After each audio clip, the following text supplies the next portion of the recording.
Radio check. Loud and clear.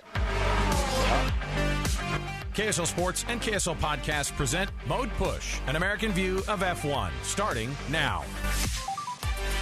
I'm stuck. He's looking gut with his honestly. I'm gutted. I'm absolutely gutted. I enjoyed this so much. Thank you.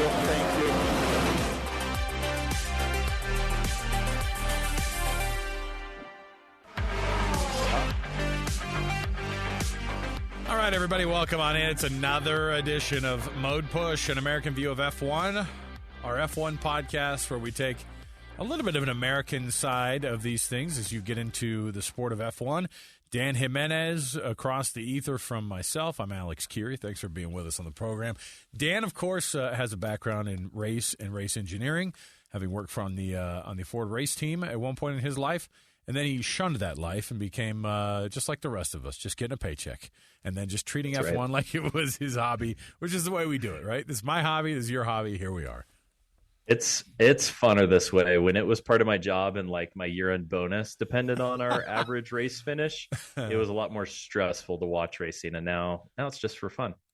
You know what? We should tie up some sort of a bonus into this. You know, just like how many words you could shoehorn into a podcast, whatever. We've got so much to talk about that doesn't have to do with actual races that are upcoming, although a little bit. Some of the news things that have happened in the world of F1, but we're waiting for, Baku, which is, oh my goodness, what, another 3 weeks away, another 2.5 weeks away, Dan? Yeah, 2.5. Ugh. Yeah, we're crossing the thirsty desert of the spring break. Darn you, China. You know what? I'm probably not the first person to say that today, and not even about racing. Just like the random yelling into the air about China, and here we are upset because China gets rid of their race, or F1 gets rid of the race for them, and then here we are having to wait through, like you said, basically a false start to the summer season. We're going to jump into some stuff here before we get into our Logan Sargeant deep dive. The first American driver in a long time for the U.S. to be actually on the grid. And there's that part of you, too. I was reading something this week about how these drivers get into the sport, and it was kind of this age-old question. They were asking the question about Aston Martin's Lance Stroll, right? And Lawrence Stroll, his dad, who owns the team, who purchased it, I think, while it was still Racing Point or whatever it was. And everybody's always asking, is Lance Stroll good enough? Would he be good enough? If his dad were not the owner of the team, if his dad wasn't involved in to basically be what Nicholas Latifi was over the past 2 seasons, which is just a pay driver, right? Like full on, they just say this guy was getting a seat in racing because his dad paid all this money for them to be sponsors of the team. So the question was, would Lance Stroll be good enough if his dad weren't running the team? Yeah, I think that he wouldn't have been good enough to have gotten that seat originally, but he has since, gotten the experience and used it to his advantage to actually now be, I think, a Formula One quality level driver. And so it's a bit of a question of, okay, because his dad is the owner, I think that shines more of a spotlight onto Lance. Sure. But like all these other guys, except for like a few rare exceptions, all these guys have really rich dads who paid their way through karting and all the junior series to get to F1. So I don't really see a huge difference between those guys and Lance, even though like Lance's dad owns the team. So, okay, that got him the seat originally. Right. But I think that Lance has shown that he can race. And now, we'll see how this season plays out where he's in good equipment versus a two-time world champion as his teammate. I think he does need to show a lot more performance this year than he ever has before. Well, even like last year, maybe the year before, people are like, okay, you're not really performing here, man. Like, and there were some times where, he get tangled up with guys and you're going, this dude's on the grid and you can't have him out there messing around. But the equipment that he's in this year, on top of the fact that I think that he's gotten through a lot of those kind of mature, these moments where he has to become a little bit more mature in the race car, is it's been huge for him. And I think that the biggest story for him that has happened in his entire career was breaking those wrists, right? In the mountain biking accident earlier this year.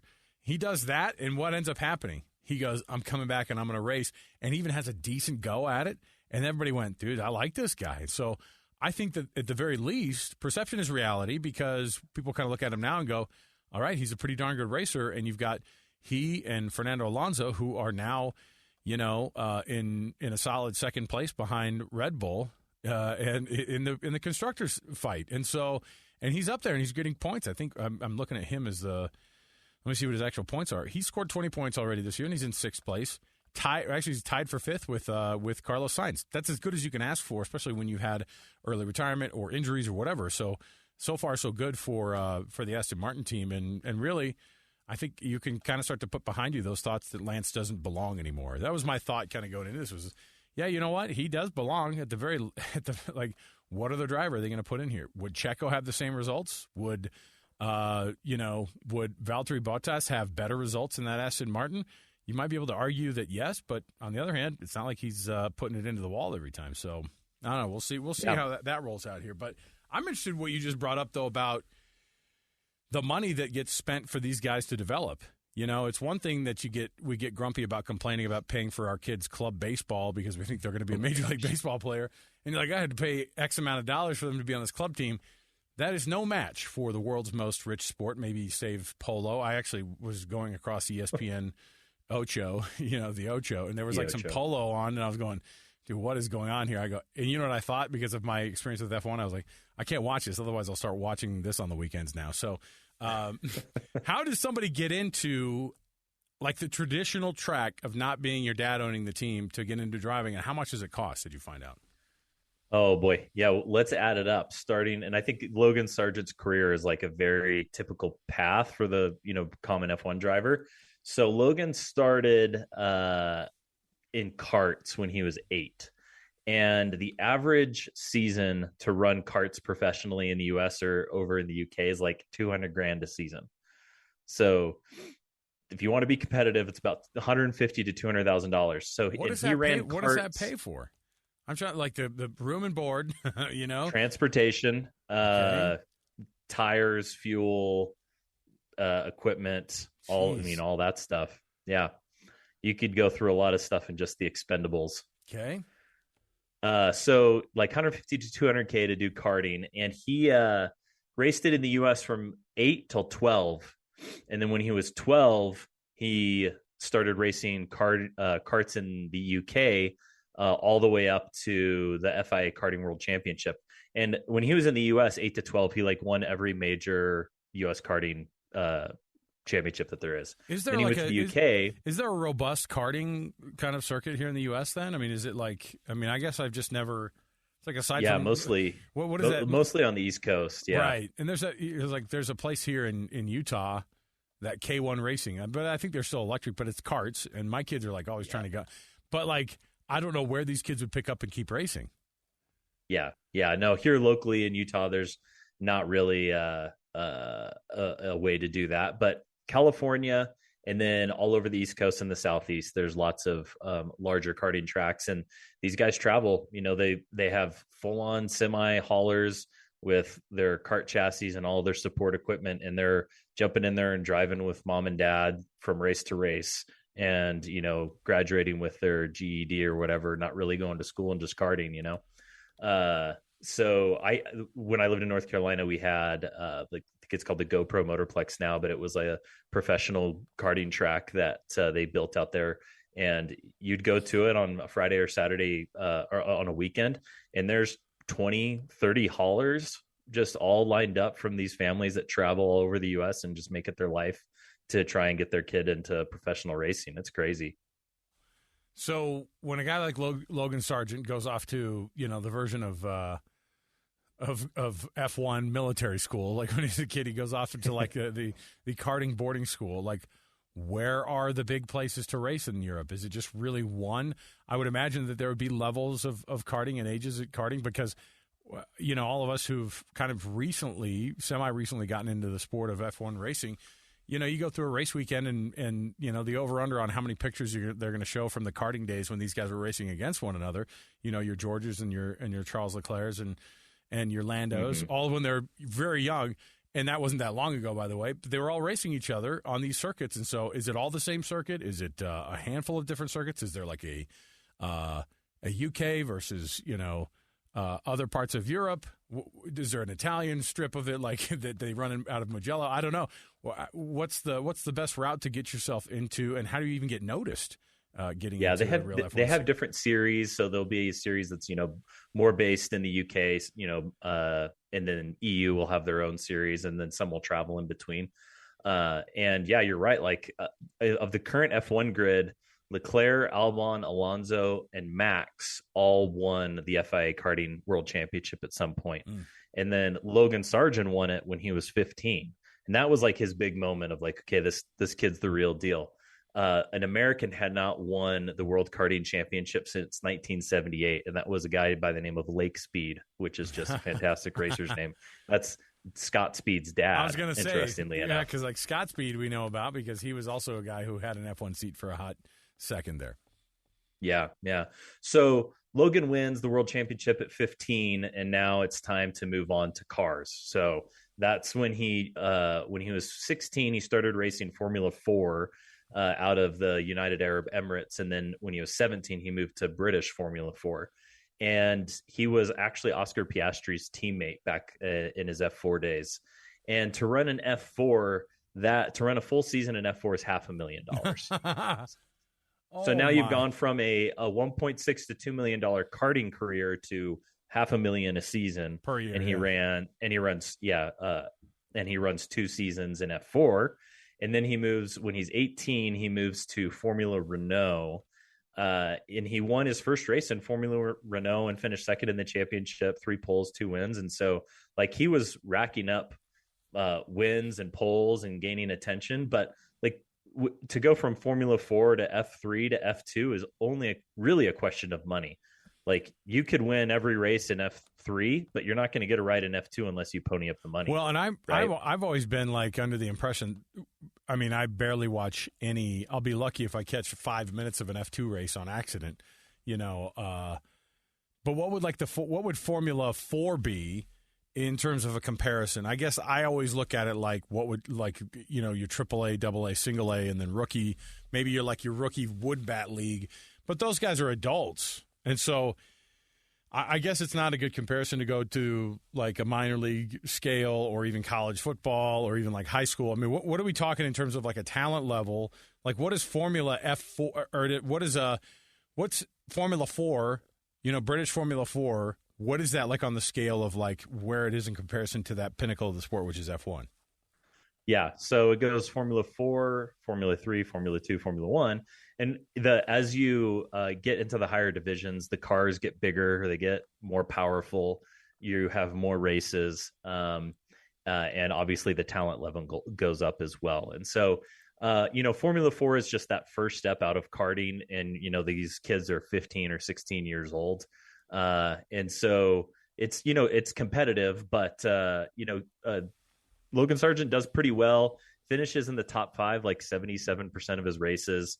So when he moves to F3 when he's 19, this was 2019, that's $1 million a season to run, and he ends up running 3 seasons of F3, 2019, 2020, 21. So now you're $3 million in, on top of another $1 million of like F4 and Formula Renault, on top of $2 million. But that's a team picking up like the tab for him, though, right? At some point, like that's not like the Sargeant family is now $8 million in the hole trying to get their kid going to Formula 1, or are we? What are we talking about here? No, this is all Sargeant family money so far. Oh boy, yeah. So we're like $4 to $6 million in from Sargeant family money. And so the little bit of research I did on this, Logan Sargent's uncle is like the rich one. He's the billionaire oil tycoon. Oh, he is. So there is that. That's not like a okay. So it is real. Yeah. Sargeant money is real money. Okay. Yeah, that's right. Yes. So so far, like Uncle Daddy Warbucks Sargeant is footing the bill for all this. Wow. So he goes to F3 when he's 19. He doesn't do super well in his first season. He only scores 5 points. He's a good qualifier, but his race consistency isn't very good. In 2020, he's paired up again with Oscar Piastri as his teammate. And he would consistently out-qualify Oscar Piastri, but then like Piastri had the better like racing. And going into the last race of the F3 championship in 2020, they were actually tied for the championship, and Logan got punted by somebody else. And so Piastri ends up winning the 2020 championship, and Logan barely misses out. Which I didn't know that he was that close to the F3 championship that year, because you always hear the story that like Piastri won every junior division championship like in his first year. He just was like boom, boom, boom, champion, champion, champion. So that's why there's like so much buzz around Piastri coming into the sport. But he barely only beat out Logan Sargeant in 2020 in F3. So but the talent is there, because I think a lot of people still look and they go, well, you know why they wanted an American on the grid? It's because of Liberty Media. Right. Yeah. I mean, and I would say that like through all the kind of research I was doing, like the talent was there. He performed at every single level, and, you know, starting from being the first American in how many, 35 years or something like that to win the karting championship. So no, he's undoubtedly talented, but also you have to pair the talent with the money in order to succeed in this sport. So yeah. So he, after 2020, he's like on a talent basis ready to go to F2, but that's when like the money just kind of dried out, and he because it's $3 million to run a season in F2, and that's when Uncle Sargeant said, "You're on your own, son." Wow. So he had to race it, or you have to find a sponsor. Well, that's when you start seeing like I told you, you have teams that look like semi-recognizable.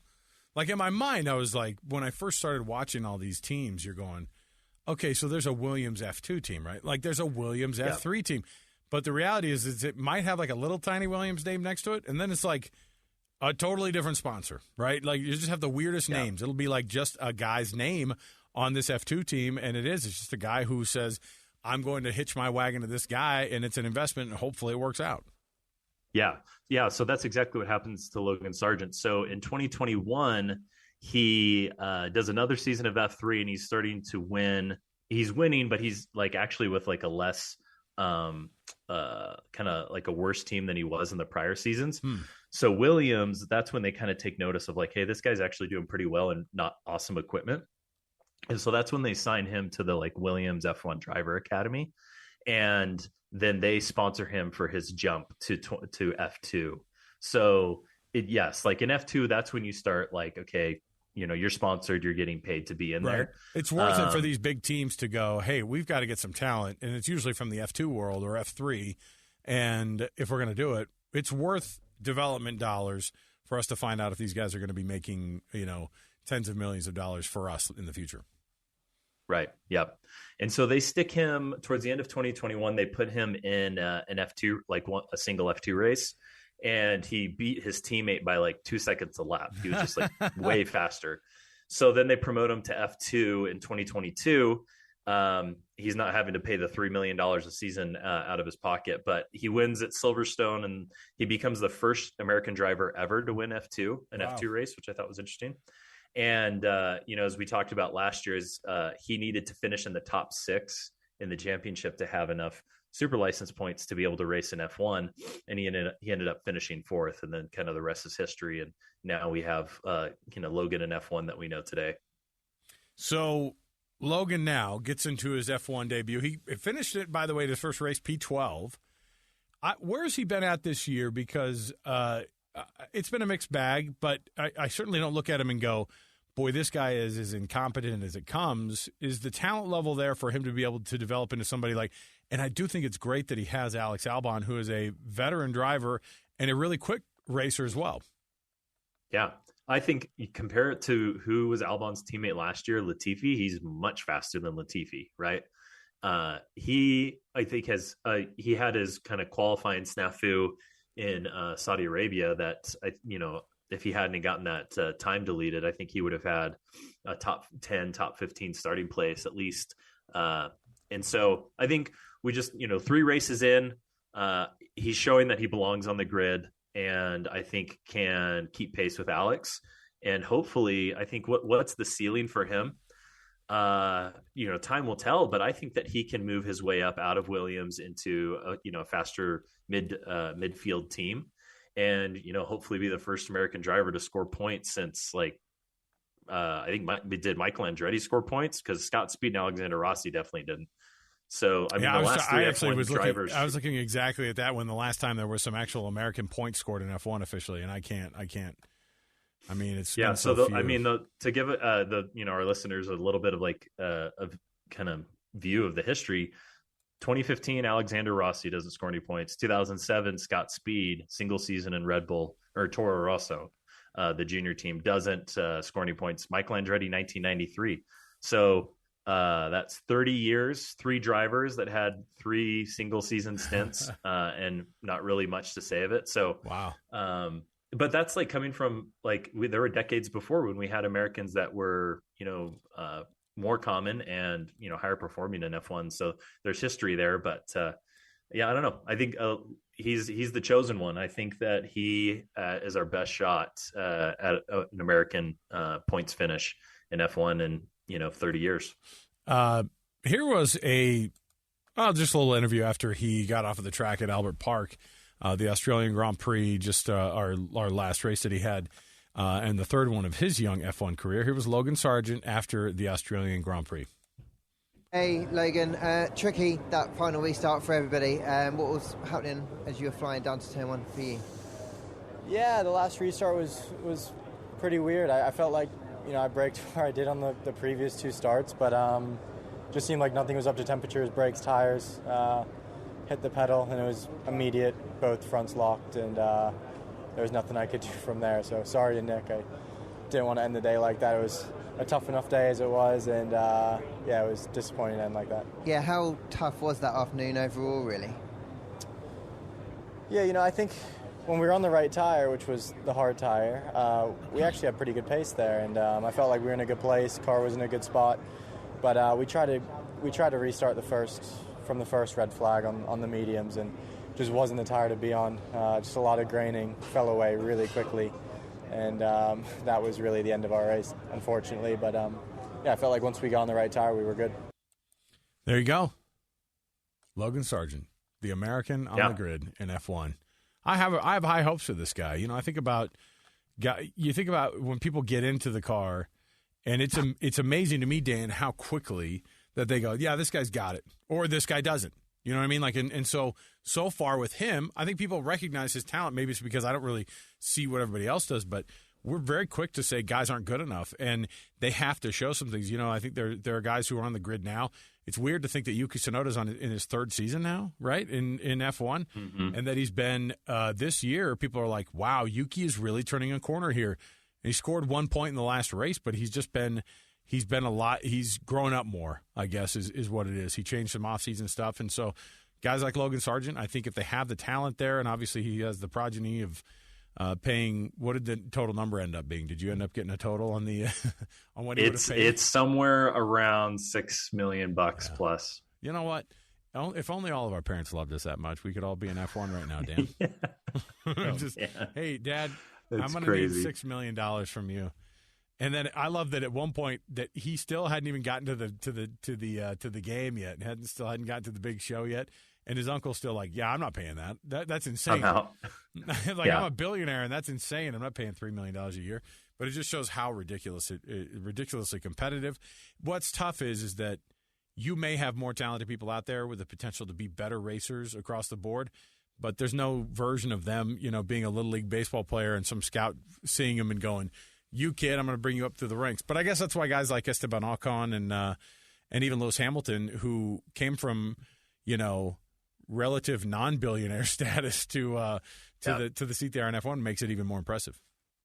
Yeah, it's super impressive. I think that's the story that we as Americans really love, just like the underdog story. And I think, we would love the hype behind somebody who really kind of came up just totally based on merit, because I think that's how we think about a lot of other sports and all of our great athletes. But just auto racing is such a different animal. You have to have the talent, and unfortunately you have to have the money to make it work. And so I don't hold it against Logan, the fact that he comes from a rich family, because it's just the standard, I think, in that sport. And it's the only and unfortunately, I'm sure there's a lot of other sports that are probably leaning towards that too. Like you hear all the complaints about professional soccer in the US, and you have to you have to come up through all that expensive club play to be able to, make it. Sure. It's not an issue entirely, just on auto racing and F1, but I think it's where it's on display most prominently. How do you watch these F1 races, Dan? Do you time watch them? I guess it depends on where they're being shown across the world. I only ask because I have an F1. I think I got roped into the F1 TV Pro package just so I could be able to kind of go back and watch things at my leisure. That's an expensive little go, though, if you want to buy it from them directly. ESPN plays them. Either you watch it live or you have to watch it later. But F1 this week announced a multi-year deal with Paramount Plus. So that's another way, another subscription service that I guess people could get it here in the U.S. But I don't know a lot of people who have an F1 TV Pro subscription. Maybe I'm an insane person for doing it, but I just like the ability to be able to go back and to see everything that I can. Yeah, I have whatever direct TV stream because I want to get my Utah Jazz games, and sure, they have the channel. But obviously that comes with ESPN, and so I always watch it recorded sometime on Sunday when I'm comfortable and no distractions. And I rarely wake up early to watch a race live. I think that the F1 subscription, the F1 TV subscription is cool because you can dial into the onboard camera with any particular driver. So if you're a super fan of one team or one driver, you can watch them. There's these cool add-ons and plugins online where you can watch like every single driver at the same time and see all the like live telemetry. Like it can get you can get like in a pretty insane setup. I've seen videos on TikTok with people with like 20 screens. It's crazy. So I think that's cool. I think that compared to a lot of other professional sports or leagues that like F1's done a really good job. I think Liberty Media is, the force behind it, but I think they've done a really good job with, kind of just making their content more consumable and available than in the Bernie Ecclestone era. It was a lot harder. I think they kind of held on to all their assets a lot more than what Liberty Media is doing now. Well, thank heavens a guy like Logan Sargeant can show other billionaire kids across the U.S. that they too can get started. Maybe there's a 3-year-old right now whose billionaire uncle, Dan, is getting ready to start them down a path of super expensive racing to maybe be on the grid one day in the next 15 years. So I don't know. I mean, how great Barron Trump, if Barron Trump just like had gotten into karting, like, and he was on his way to be an F1 driver, that would have been great. Could you imagine? And just like he would be our Nikita Mazepin, right? Exactly.